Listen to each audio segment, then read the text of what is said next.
ইসলামী ছাত্র আন্দোলন বরিশাল বিশ্ববিদ্যালয় শাখা কর্তৃক আয়োজিত আজকে কর্মী সম্মেলনের সম্মানিত সভাপতি, ছাত্র নেতৃবৃন্দ, উপস্থিত ইসলাম প্রিয় দেশপ্রেমী ভাইরা আমার, ইসলামী ছাত্র আন্দোলন সাহাবাদের অনুসরণ, ইসলামী ছাত্র আন্দোলন রুহানিয়াত জিহাদের সমন্বিত প্রয়াস। নিশ্চয়ই আশা করছি আমাদের এই দুই স্লোগানের মধ্যেই আমাদের নীতি আদর্শ, আমরা কি চাই, কি বাস্তবায়ন করতে চাই, আমাদের কর্মসূচি কি, আমাদের টার্গেট কি, উদ্দেশ্য কি, এগুলি আমাদের এই স্লোগানের মধ্যে চলে আসছে। রুহানিয়ত ও জেহাদের সমন্বিত প্রয়াস। রুহানিয়ত ব্যতীত জেহাদ একটা টেরোরিস্ট, সন্ত্রাস। জেহাদবিহীন রুহানিয়ত, রুহবানিয়ত এটা বৈরাগ্য, সন্ন্যাসী। রুহানিয়ত ও জেহাদের সমন্বয় ইসলাম। দেখেন এক কথার মধ্যে কোরআনে কি নিয়ে আসছে, আশিদ্দাউ আলাল কুফার রুহামাউ বাইনাহুম। বেঈমানদের মধ্যে খুবই শক্ত, নিজেদের মধ্যে খুবই নরম। তাহলে জিহাদ এবং রুহানিয়ত, নবী আলাইহিস সালাতু ওয়াস সালামকে আল্লাহ পাক কেন প্রেরণ করেছেন? হুয়াল্লাযী বাআসা ফিল উম্মিয়্যিনা রাসূলাম মিনহুম ইয়াতলু আলাইহিম আয়াতিহি ওয়া ইউযাক্কিহিম ওয়া ইউআল্লিমুহুমুল কিতাব ওয়াল হিকমা। কাজে রুহানিয়তকে বাদ দেওয়ার কোনো সুযোগ নেই, যেহেতু তাসকিয়াটা ফরজ। তাসকিয়ার ফরজিয়াতের ব্যাপারে দুনিয়ার আজ পর্যন্ত কোনো আলেম দ্বিমত পোষণ করেননি। ওলাও ফরজান একটা কথা বললেই আপনারা বুঝতে পারবেন। ফাওয়াইলুল লিল মুসাল্লিন আল্লাযীনা হুম আন সালাতিহিম সাহুন আল্লাযীনা ইউরাউনা ওয়া ইয়ামনাউনাল মাউন। যারা মানুষকে দেখাবার জন্য নামাজ পড়বে তাদের জন্য ওয়াইল দুজক। আপনি পড়ছেন নামাজ, কিন্তু ওয়াইল দুজকের কারণটা কি? কলব ঠিক নেই। কি ঠিক নেই? আপনার কিয়াম ঠিক ছিল, রুকু ঠিক ছিল, সাজদা ঠিক ছিল, কেরাত ঠিক ছিল, বাহ্যিক নামাজের কোনো ঘাটতি ছিল না।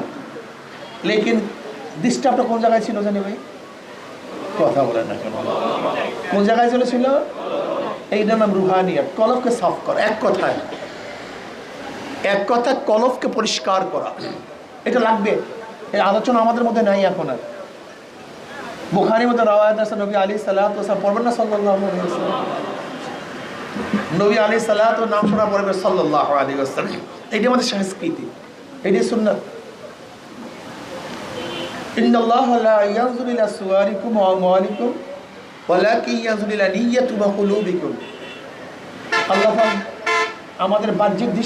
আমাদের বাহ্যিক চেহারা দিকে দৃষ্টি করেন না, মাল টাকা পয়সার দিকে আল্লাহ পাক দৃষ্টি করেন না। বংশ কি, এ কোন ক্ষমতার মধ্যে আছে, কত উচ্চ র্যাঙ্কে আছে, চরমনের পৃষ্ঠে আমরা মরি, এই সমস্ত আল্লাহ পাক কিছু দেখেন না। আল্লাহ পাক কি দেখেন? নিয়ত বা কলব। তোমার নিয়তের অবস্থাকে কলবের অবস্থা। বুখারীর মধ্যে রাওয়ায়াত আছে, কিয়ামতের ময়দানে আল্লাহ পাক এক ব্যক্তিকে ডাকবেন, এদিকে আসবে। কি নিয়ে আসছো আমার কাছে? তোকে এই নিয়ে মার দিস, সেই নিয়ে মার দিস।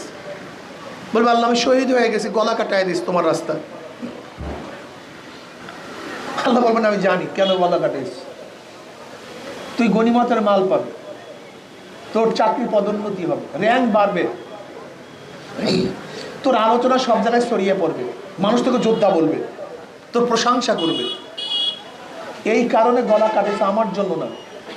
কি রাওয়ায়াত আছে বুখারীর মধ্যে? আল্লাহ পাক বলবেন ধর, ওর হাত পর মধ্যে জাহান্নামের শিকার লাগা, উব্বুর কর, টানতে টানে জাহান্নামে নিক্ষেপ কর। ব্যক্তি হয়েছে শহীদ, জাহান্নামে হওয়ার কারণটা কি ছিল জানি ভাই? কথা কয় না, গরম কি জানি ঠিক ছিল না? কলব। এর জন্য দুনিয়ার স্বার্থে কোনো কাজ করা যাবে না। আমি হসপিটালে চাকরি পাবো, ব্যাংকিং সেক্টরে আমার উন্নতি হবে, আমার পদ বাড়বে। ছাত্র আন্দোলন প্রত্যেকটা ছেলেকে বলো, খবরদার আল্লাহ না করুক কোনোভাবেই যদি তোমার মনের মধ্যে আসে আমি ভালো কাজ করে সভাপতি হব, সেক্রেটারি হব, আমার বেতন বাড়বে, আমার দিকে লক্ষ্য করবে না তারা, আমার বেতন বাড়বে, চাকরি হবে, নেতা হব, প্রেসিডেন্ট হব, এমপি হব, মিনিস্টার হব। আল্লাহ না করুক, এরকম দুনিয়ার কোনো স্বার্থ যদি তোমাদের অন্তরের মধ্যে চলে আসে, যত কাজ করো সব বেকার, একেবারেই বেকার রে ভাই। মান কানা ইউরিদু হাসাদ দুনিয়া নুতিহি মিনহা ওয়া মা লাহু ফিল আখিরাতি মিন নাসিব। যদি দুনিয়া চাও আল্লাহর কাছে আল্লাহ পাক দিয়ে দেওয়ার ওয়াদা করছেন, ছাত্ররা খুব ভালো মতো বুঝবা। যদি আল্লাহর কাছে দুনিয়া চাও, নুতিহি মিনহা, আল্লাহ পাক দুনিয়া দিয়ে দিবেন, ওয়াদা করছেন। ওয়া মা লাহু ফিল আখিরাতি মিন নাসিব, কিন্তু আখিরাতে কিছু না, টন টন। ফিরআউন আল্লাহর কাছে দুনিয়া চাইছে, দিয়ে দিছেন, আখিরাতে টন টন। কারণ দুনিয়া চাইছে, দিছেন, আখিরাতে টন টন। ঠিক তুমি আমিও যদি দুনিয়ার কোনো উদ্দেশ্যে ছাত্র আন্দোলন করি, কাজ করি, হয়তো পদোন্নতি হবে বা অন্য কিছু হতে পারে, কিন্তু আখিরাতে ঠন ঠন, কিচ্ছু পাবা না। নামাজে দাঁড়াইছে, উজু করছে, সবই ঠিক করছে, যদি দুনিয়ার উদ্দেশ্য হয়, বেকার, কোনো লাভ নেই। এর জন্য রুহানিয়ত এটা জরুরি, এটা ফার্স্ট, এটা প্রথম রুহানিয়ত। এরপরে জিহাদ, পরিশ্রম, সাধনা, চেষ্টা। জাহদুন জুহুদুন জিহাদুন, জাহদুন জুহুদুন জিহাদুন অর্থ কি? চেষ্টা করা, সাধনা করা, ভারী বোঝা বহন করা, কোশিশ করা। শেষ দরজা চেষ্টাকে জুহদুন বলা হয়। আল্লাযীনা জাহাদু ফিনা, যে আমাকে পাওয়ার জন্য সাধনা করবে, লানাহদিয়ান্নাহুম সুবুলানা। মনে রাখতে হবে জিহাদ শব্দের অর্থ সর্বোচ্চ চেষ্টা। জিহাদ শব্দের অর্থ কি? হ্যাঁ, সর্বোচ্চ চেষ্টা, সর্বোচ্চ, ইনতাহি, শেষ, শেষ দরজা। বিদায়া নিহায়া, শুরু এবং শেষ দরজার চেষ্টাকে জাহাদ বলা হয়, জুহুদ বলা হয়। তাহলে যে ব্যক্তি আমাকে পাওয়ার জন্য সর্বোচ্চ চেষ্টা করবে, আমাকে পাওয়ার বহুত রাস্তা খুলে দেবে। কাকে পাওয়ার জন্য? চাকরি না, পদোন্নতি না, খবরদার, টাকা না, অর্থ না। ছাত্র আন্দোলন প্রত্যেক ছেলেকে মনে রাখতে হবে, ইসলামী ছাত্র আন্দোলন করি মাওলাকে পাওয়ার জন্য। আর সাহাবারা এর জন্যই তারা শহীদ হয়েছেন। আপনার ওমর রাদিয়াল্লাহু সম্পর্কে জানেন, বুখারীর মধ্যে রওয়ায়াত আছে। বদরের ময়দান নবী আলাইহিস সালাতু ওয়াস সালাম বলেন, আসো কে ওই জান্নাতের দিকে যার প্রশস্ততা আসমান এবং জমিন পরিমাণ। ওমর রাদিয়াল্লাহু খেজুর খাইতেছিলেন, বলে খেজুর খাওয়া পর্যন্ত আমি যদি সময় নেই, এটা বিশাল সময়। ফিক্কা মারছেন, খেজুর খাবো না, ঝাঁপিয়ে পড়ছেন, শহীদ হয়ে গেছেন। কি পাওয়ার জন্য? কথা কি পাওয়ার জন্য? না চাকরি পাওয়ার জন্য, না, শহীদ হয়েছেন জান্নাত পাওয়ার জন্য। তোমাকে আমাকে কাজ করতে হবে জান্নাত পাওয়ার জন্য, আল্লাহ রেজার জন্য, অন্য কিছুর জন্য নয়। এক সাহাবী আসতেন, ইয়া নবী আল্লাহ, আমি ঈমান আনলে কি হবে? বলে জান্নাত পাবা। বলে বয়াত করেন। ব্যাস। ইসলামী ছাত্র আন্দোলনের প্রত্যেকটা ছেলেকে মনে রাখতে হবে, আমার কাজ ইন্না সালাতি ওয়া নুসুকি ওয়া মাহইয়ায়া ওয়া মামাতি লিল্লাহি রাব্বিল আলামিন। সাধনাটা কেমনে করতে হবে? সাহাবাদের অনুসরণে। তারা কি করছেন এখন তো একটু। সাহাবাদের বাড়ি কোথায়? মক্কায়, মদিনাতে, সে আরব কান্ট্রি। কিন্তু গোটা দুনিয়ার মধ্যে তাদের মরদেহ, লাশ পাওয়া যায়। কারণটা কি? শরীর মোবারক কেন? গোটা দুনিয়ার মধ্যে। তুমি কি জানো এই লালমনিরহাট, আমাদের বাংলাদেশের লালমনিরহাট জেলায় হারানো মসজিদ পাওয়া গেছে। সেই মসজিদের ইটের গায়ে আমি নিজে চোখে দেখছি, ইটের গায়ে লেখা 69 হিজরি। সাহাবাদের যুগ ছিল 100 হিজরি পর্যন্ত। আর সেখানে মসজিদের গায়ে ইট লেখা, বুঝলেন, সাহাবাদের যুগ। সেই সাহাবাদের যুগে লালমনিরহাট, সেখানে চলে আসছেন। এর কারণটা, তারা ব্যবসা করার জন্য আসেন নাই, তারা ক্ষমতা নেওয়ার জন্য আসেন নাই। শাহজালাল ইয়ামান রহমতুল্লাহ আলাইহি আমাদের দেশে কেন আসছেন? হ্যাঁ, না, এখানে ক্ষমতা নেওয়ার জন্য আসেন না, ইসলাম প্রচারের জন্য। শাহ পরান রহমতুল্লাহ, শাহ মাখদুম রহমতুল্লাহ আলাইহি, শাহ আলী রহমতুল্লাহ আলাইহি, খানজানি রহমতুল্লাহ আলাইহি, এই হাজারো বুজুর্গানি দিনের বাড়ি কিন্তু একজনের দেশে না, একজনেরও না, সব ইরাক, ইরান, ইয়ামানের। শাহজালাল ইয়ামানি, তার বাড়িতে ইয়ামানে। ইয়ামান সে ওমান এবং সৌদির পাশে একটা কান্ট্রি, অনেক দূরে। সেখান থেকে আসছেন কেন? অন্য কোনো কারণে, দ্বীনের প্রচার করার জন্য। তোমাকে আমাকে দ্বীনের জন্য সর্বোচ্চ ত্যাগ করতে হবে, সর্বোচ্চ। প্রয়োজন আমার ঘর ছাড়বো, প্রয়োজনে আমার বাড়ি ছাড়বো, প্রয়োজনে আমার সংসার ছাড়বো, সব কিছু ত্যাগ করব। কোনো কিছু থাকবে না। সব কিছু ত্যাগের ভিত্তিতে ইসলাম কায়েম করতে হবে। কি কায়েম করতে হবে ভাই? ইসলাম। সর্বোচ্চ ত্যাগ, সর্বোচ্চ চেষ্টা করতে হবে। সর্বোচ্চ চেষ্টা ব্যতীত ইসলাম কায়েম হয় না। এই জন্য সাহাবায়ে কেরাম রিদওয়ানুল্লাহি তাআলা আজমাইন সর্বোচ্চ ত্যাগ করেছেন। এমন কোনো ত্যাগ নেই যারা তার করেন নেই। আনসারদের অবস্থা জানেন, মুহাজিরদের অবস্থা জানেন। মুহাজিরদের অবস্থা কি? ঘর বাড়ি সংসার সব ত্যাগ করে হিজরত করেছেন। আনসাররা কি করছেন? সর্বোচ্চ সাহায্য করেছেন। ঘর অর্ধেক ভাগ, অর্ধেক তোমার অর্ধেক আমার। অর্ধেক কাদের দিয়েছেন? মুহাজিরদের দিয়েছেন। জমি অর্ধেক, অর্ধেক ভাই তোমার অর্ধেক আমার। খানা প্লেট অর্ধেক তোমার অর্ধেক আল্লাহ। বিছানা অর্ধেক, অর্ধেক তোমার অর্ধেক আমার। তার মানিটা কি? ওয়ায়ুসিরুনা আলা আনফুসিহিম ওয়ালাউ কানা বিহিম খাসাসা। ইসলামী ছাত্র আন্দোলনে প্রত্যেকটা ছেলেকে নিজের উপরে ভাইকে প্রাধান্য দিতে হবে। আমি বসে থাকবো, আমার ভাই শুবে। আমি দাঁড়ায় থাকবো, আমার ভাই বসবে। আমার নাস্তার টাকার অর্ধেক আমার ভাইকে দেব, যেহেতু আমার ভাই আজকে নাস্তার টাকা নেই। চমৎকার। আমার ভাই নাস্তার টাকা নেই, আমি তাকে অর্ধেক দেব, প্রয়োজনে সবটুকু দেব। কিভাবে দেব? কিভাবে? আমার ভাই যেন না জানে। যদি আমার ভাই জানে যে আমার নাস্তার টাকা তাকে দিয়ে দিয়েছে, সে খাবে না। এমনভাবে দেব। ওয়ারাজুলুন তাসাদ্দাকা বিসাদাকাতিন ফাআখফাহা হাত্তা লা তা'লামা শিমালুহু মা তুনফি ইয়ামিনুহু। বুখারীর মধ্যে রওয়ায়াত আছে।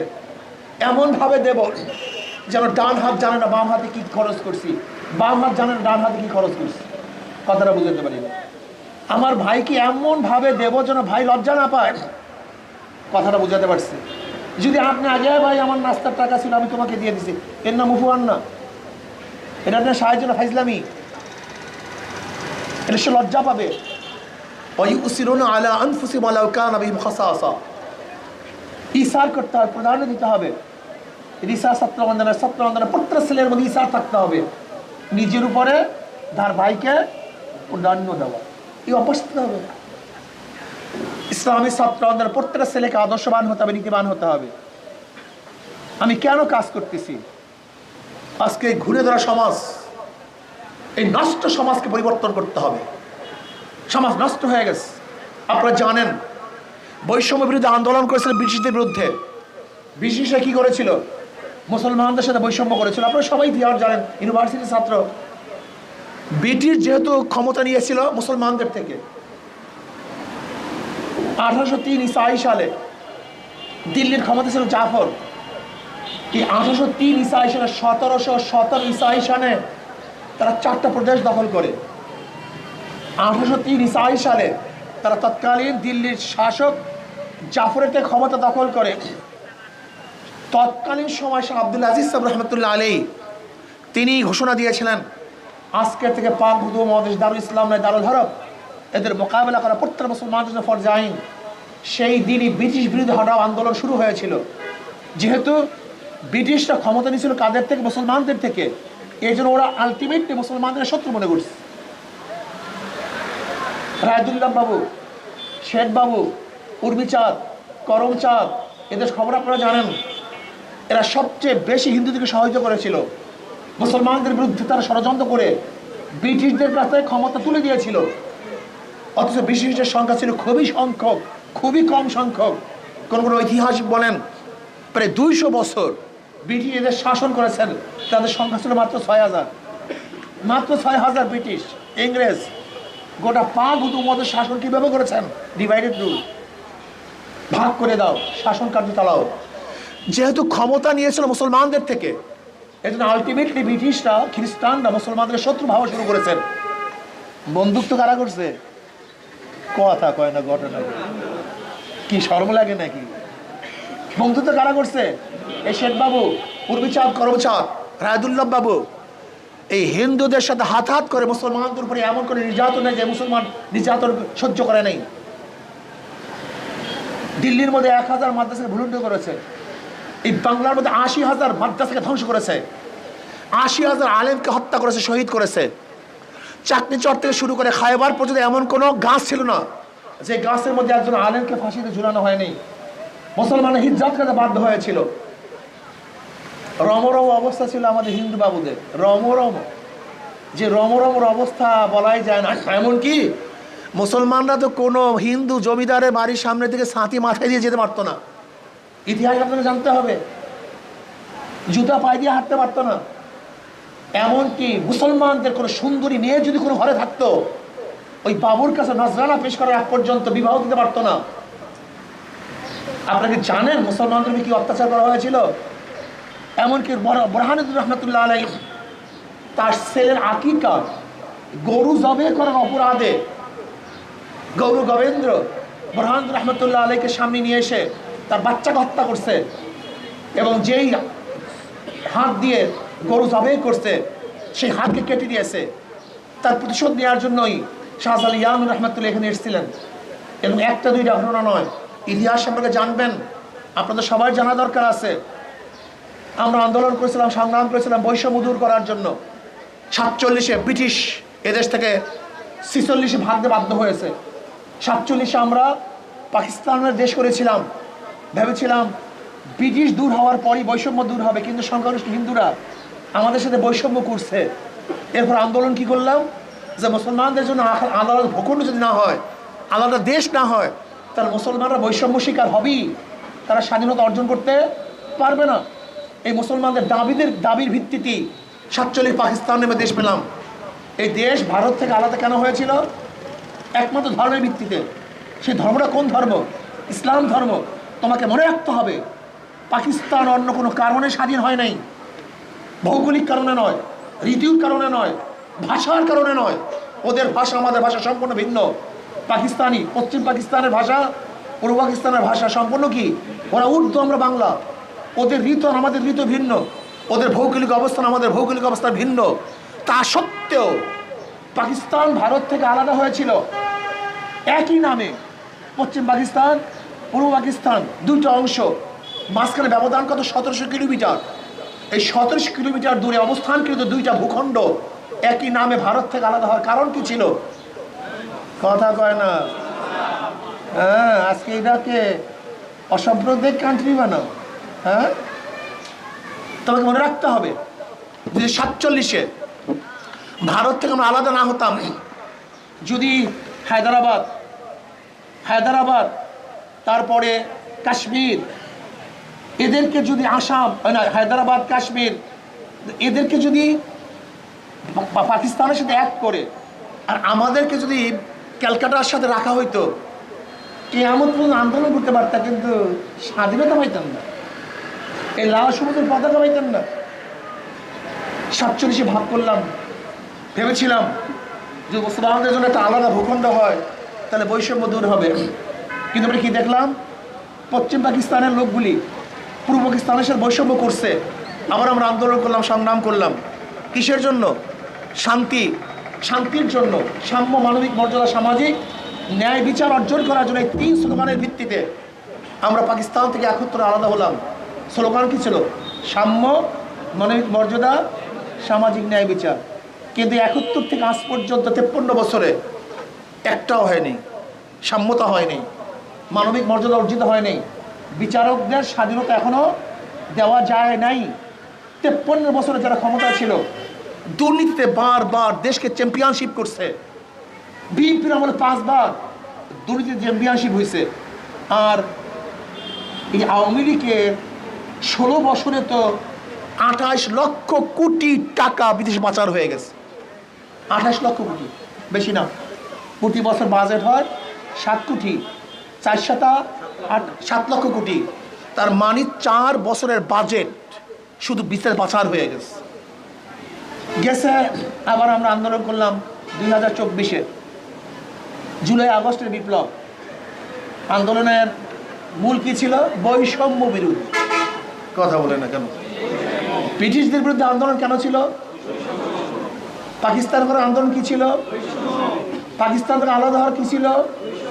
আবার এই সময়ও তা কারণটা কি? এত আন্দোলন করলেন, এত সংগ্রাম করলেন, একই স্লোগান, কিন্তু শান্তির বাবাই কই, শান্তির মা কই? সে তো পলাই গেছে সদরঘাট। শান্তিপুরা তো সদরঘাট পালায় গেছে, তাকে তো পাই না। বৈষম্য তো এখনো আছে। 2024 বরিশাল ইউনিভার্সিটির ছাত্ররা যে শ্রম দিছে, যে আন্দোলন করেছে, যে সংগ্রাম করেছে, ইতিহাস সর্বোচ্চ ত্যাগ করেছে এরা, ঠিক না? আমরা মাঠে ঝাঁপিয়ে পড়েছিলাম জীবনের মায়া ত্যাগ করে। আমাদের ক্যাডারের কোনো লিডার আপনি দেখবেন না, বরং তৎকালীন সময় তো অনেক বড় দলের লিডাররা বলেছিলেন এই আন্দোলনের সাথে আমরা সম্পৃক্ত না। মনে নেই, বলেন তো কে বলছিল? ফখরুল ইসলাম বলছে যে আন্দোলনের সাথে সম্পৃক্ত না। তার স্পষ্ট 2 দিনের বক্তৃতা, একদিন না 2 দিন বলেছেন। কিন্তু 2024 5ই আগস্টে ফ্যাসিবাদ যাওয়ার পরে আবারও চুরি, আবারও গুন্ডামি, আবারও মাস্তানি, আবারও দখলদারি, আবারও চাঁদাবাজি, আবারও দুর্নীতি। খিয়ামত আন্দোলন করেন, করতেই থাকবেন, রক্ত দিবেন, কোনো কাজ হবে না। এর কারণটা কি? শুধু নেতা নয়, নীতির পরিবর্তন চাই। শুধু ব্যক্তির আদর্শ এবং নীতিবান ব্যক্তিরা যতক্ষণ পর্যন্ত ক্ষমতায় না যাবে, ট্যাঙ্কির মধ্যে ময়লা রেখে হাজারো ট্যাপের পানি আপনি যদি পরিশুদ্ধ করতে চান, কোনদিন শুদ্ধ হবে না, পরিষ্কার হবে না। ট্যাঙ্কির মধ্যে ময়লা, নেতারা সব ময়লা। দেখেন আবরার ফাহাদকে কে হত্যা করেছে? বুয়েটের ছাত্র, সর্বোচ্চ মেধাবী, সর্বোচ্চ মেধাবী। এই ছেলেগুলো ভালো ছাত্র, বিদায়ী তো বুয়েটে চান্স পেয়েছিল, কিন্তু খুনি হলো কেন? জাহাঙ্গীর ইউনিভার্সিটিতে 100 ধর্ষণ করা পরে কে সেঞ্চুরি পালন করেছিল? আজকে ঢাকা ইউনিভার্সিটিতে বারবার কারা হত্যা করতেছে, কারা ধর্ষণ করতেছে? সব মেধাবী ছাত্র। এরা ছিল ফুলের মতো, কিন্তু এই দলের মধ্যে, গোষ্ঠীর মধ্যে যাওয়ার পরে এরা হয়ে যায় খুনি, এরা হয়ে যায় ধর্ষক, এরা চাঁদাবাজ, এরা সন্ত্রাস। বর্তমান পাশ্চাত্যের দলগুলি এত বড় ফ্যাক্টরি, এত মারাত্মক ফ্যাক্টরি। আমি বারবার বলি, এই ফ্যাক্টরির মধ্য থেকে এক জায়গায় ঢুকবেন ফেরেশতা, বের হবেন আজাজিল। ঢুকবেন ভালো মানুষ, বের হবেন চোর, ডাকাত, ধর্ষক, খুনি। এই কথাটা সত্য বললাম না মিথ্যা বললাম? হ্যাঁ, এই ফ্যাক্টরি, ইন্ডাস্ট্রিজ শেষ করে ফেলছে আমাদের ছাত্রদেরকে। সাম্প্রদায়িক, নন সাম্প্রদায়িক আমরা জাতি করতে চাই, কিন্তু যারা নন সাম্প্রদায়িক স্লোগান দেয়, আপনি দেখছেন বুয়েটের যারা আবরার ফাহাদকে হত্যা করেছে এর মধ্যে হিন্দু ছিল, ওরা নন সাম্প্রদায়িক স্লোগান দেয়, কিন্তু তাদের প্রত্যেকের রুমের মধ্যে কাদের ছবি ছিল দেখছিলেন? এ দেখবেন কেন আপনারা? আপনাদের খবর আছে, ওদের মূর্তির ছবি ছিল। ওদের মূর্তির ছবি ঘরে রাখলে সাম্প্রদায়িক হয় না, কিন্তু আমাদের মসজিদের ছবি রাখলে সাম্প্রদায়িক হয়ে যায়। ওদের ধুতি পরলে সাম্প্রদায়িক হয় না, আমাদের টুপি পরলে সাম্প্রদায়িক হয়ে যায়। ওদের তিলক পরলে সাম্প্রদায়িক হয় না, আর আমরা যদি দাড়ি রেখে আমরা সাম্প্রদায়িক হয়ে যাই, আমরা বোরখা বলে সাম্প্রদায়িক হয়ে যাই। আপনি দেখবেন যত বিজাতিরা আপনাদের নন সাম্প্রদায়িক স্লোগান দিবে, কিন্তু পূজার সময় কিন্তু কারা থেকে ঠিক মতো উগ্রয়ে পড়বে। তুমি দেখেন, আপনি দেখেন, আপনি আপনাকে নন সাম্প্রদায়িক বানায়, মসজিদ থেকে আলাদা করে, দিন থেকে আলাদা করে। এই আমরা নন সাম্প্রদায়িক, আমরা সেকুলার মানুষ। তোমাদেরকে নন সাম্প্রদায়িকের স্লোগান দিয়ে তোমাদের ইমানকে ধ্বংস করতেছে, আর এই দেশকে দখল করার চক্রান্ত করতেছে। জাগ্রত হও, জাগ্রত হও। আমি মুসলমান, ইন্নানি মিনাল মুসলিমিন। এই দেশ মুসলমানদের দেশ। মুসলমান কারোর উপর জুলুম করে, অত্যাচার করে না। আপনি কি দেখেছেন 5ই আগস্টের পরে মন্দিরগুলো কারা পাহারা দিয়েছে? হ্যাঁ, হিন্দু ধর্ম ঘোষণাটা কি পাহারা দিয়েছে? আমরা কারোর উপর অত্যাচার করি না, অবিচার করি না, কিন্তু নিজের আদর্শ ভুলতে পারি না, নিজের চরিত্র ভুলতে পারি না। আমি মুসলমান, আমার চেয়ে বড় আদর্শবান গোটা দুনিয়াতে নেই। মুসলমান কি জিনিস জানেন? একজন মুসলমানও যদি কোনো হিন্দু মেয়েদের সাথে খারাপ ব্যবহার করে, তার বিচার হবে না? কারণটা কি? এর কারণটা কি? যদি সম্প্রদায় হতাম, তাহলে হিন্দুর সাথে খারাপ ব্যবহার করলে বিচার হবে কেন? একজন মুসলমান যদি হিন্দুর ঘরে চুরি করে, তার বিচার হবে না? একজন মুসলমান যদি হিন্দুকে হত্যা করে, বিচার হবে না? এখানে আমরা নন সাম্প্রদায়িক, ইনসাফ, জান মাল আমাদের সবারকে সমান। কিসের কি? ঋষি হোক, কামার হোক, মজদুর হোক, চামার হোক, মেতর হোক, আশরাফুল মাখলুকাত, সে মানুষ, তার জান মাল ইজ্জাতের গ্রান্তি ইসলাম প্রদান করেছেন। বিদায় হাজি নবী কি বলেছেন? আজকে কে সুন্দর, কে কালো, কে বংশীয়, কে নন বংশীয় দেখার বিষয় নয়, সমস্ত মুসলমান, সমস্ত হিন্দু, সমস্ত মানুষ সব এক, সবাই আশরাফ উম্মাহ। আমরা কোন জায়গার সম্প্রদায়, কোন জায়গার নকশা তোমরা জানো না। আমরা আমাদের ব্যাপারে খুবই সোচ্চার, মৌলবাদ। আমরা নিজেদের ইসলামের ব্যাপারে কারোর কোনো ছাড় দিই না, কিন্তু কারোর উপরে জুলুম অত্যাচার করি না। প্রত্যেকের অধিকারের বিষয়ে আমরা খুব সচেতন, প্রত্যেকের অধিকারকে আমরা ফিরিয়ে দিই। ঠিক আছে না ভাই? কাজী রুহানিয়াত ও জিহাদের সম্বন্ধে প্রয়াস লাগবে, যেহেতু সময় একেবারে সংক্ষিপ্ত। ইন্নানি মিনাল মুসলিমিন, ক্ষমতায় বসবেন ইসলামকে নিয়ে বসবেন। প্রধান বিচারপতি হবেন ইসলামকে নিয়ে, প্রধান বিচারপতি হবেন, প্রধান সেনাপতি হবেন ইসলামকে নিয়ে। আপনি জানেন এই 53 বছরের সবচেয়ে বেশি বৈষম্য শিকার হয়েছে মুসলমান। অনেক জায়গায় দাড়ি নিয়ে ঢোকা যায় না, বোরখা পরে আমার মেয়েরা ঢুকতে পারে না আমার দেশে। আমার দেশে আপনি দেখেছেন কয়েকদিন আগে সার্জিস, এই 3 দিন আগে একটা স্ট্যাটাস দিয়েছে, আমার বোন যে আন্দোলন করেছে ফ্যাসিস্টের বিরুদ্ধে, সে বোরখা পরে টকশোতে যাবে, তাকে টকশোতে জিতে দেবে না। আপনি চিন্তা করতে পারছেন?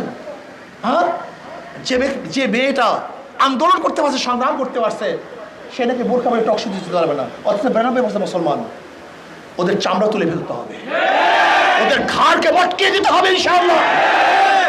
সোচ্চার হন।